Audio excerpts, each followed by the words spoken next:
hello, you guys. How are you today? Hi, nice to see Hello. you. Nice to see you guys too. Okay, let's dive in here.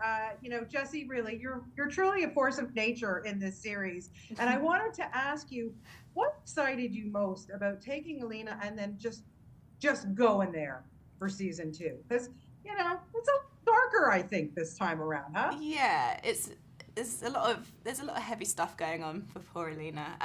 Yeah, it was really exciting. I think it was nice. It was challenging to keep Alina feeling the same, frightened girl from season one, but also have all these other layers added onto her. It was exciting as an artist, trying to piece all these pieces together. But also what I really enjoyed and what was nice watching the show back was, Alina does a lot of magic, and Yes. seeing the VFX after having stood there and flailed my arms around in the freezing cold, or I think it was so important to me that it felt real, that the magic felt, you could really see the energy coming out of Alina, and I was really happy that watching the show back and seeing, oh, do you know what, this really works. And I think that it can speak for everyone, all the other Grisha. The magic feels really, I think the commitment, you have to give it 100%, and everyone does. And that's why it feels, it feels tangible. And so that was exciting as well. Yeah. Yeah. And Daisy, for you, I mean, it works so well between you and Jesse. What's the secret there? Are you guys like really good pals off the set too? Yeah, we really are. I know. I adore her as a human being. Yeah. So it makes for light work in terms of that respect. When there's true chemistry there, you don't have to fake it. Yeah, I feel like we've inadvertently added a lot of like layers to their relationship as 100%. well. Like, from day one, I think, they're obviously meant to fall in like platonic love, but I think we were already there from day one. Straight away. Yeah. Yeah. Well, it works. That's for sure. Okay, Ben, I'm not ignoring you because, of you. I've met you so many times in person. I have to say, look, you are so good at taking these literary characters. This is not your first, and then creating what you create is amazing. And I love seeing you in the darker stuff too. Thank You you. know, what kind of challenge is that for you, Ben? When you come with fans that are preconceived, they have a notion of what your character is going to look like or what he should do. How do you, make it your own, and then also take these dark guys and make them human? How do you justify it?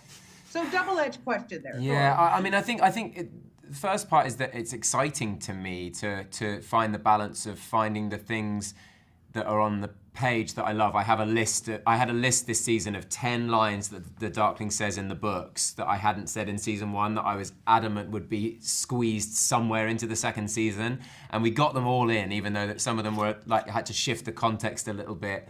But these sort of poetic lines from the books that I really just wanted because I wanted to honour that. But then the other thing that excites me is to find little surprises, things that are unexpected, little ways that he might be, or little themes that we might be able to drag up that didn't feel as keenly explored in the books. So I think that, just a kind of basically being a geek and doing my homework is like the first part of it. And then secondly, I'm just really interested in human beings and everyone's capacity to be everything. So if it's, Right. and I also think people are scarier and more unhinged if you can see that there's potential for the other side. If you're just playing one note, it's sometimes a little bit less, threatening. I want to see if they're angry. I want to see where they're scared. If they're powerful, I want to see where they're vulnerable. I think and knowing that somebody has something to lose.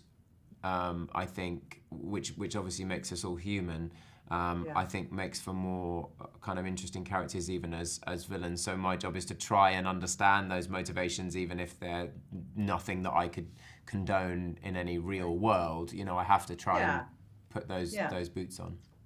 Absolutely. Okay, just to wrap it up, we've got some newbies that are coming into season two. Yeah. I wanted to know if there was anybody specifically, Jesse, that you maybe had to do an initiation for.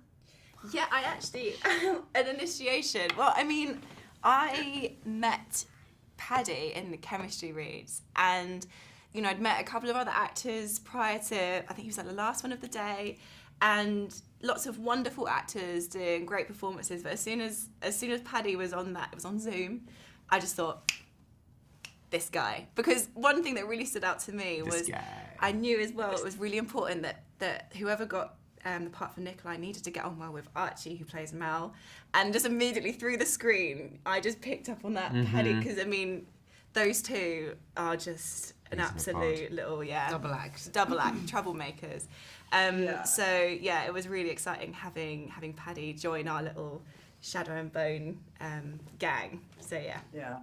Well, you guys have done it all justice. It's so great, and just keep up the great work. And fingers crossed for another season. I know people have to get through 2, but I already have. So bring me more, okay? Thank you. Yeah. Okay. Thanks so much for Okay, chatting with us. guys. Take care. Nice to see you. Bye bye. Bye. BBI, let's go ahead.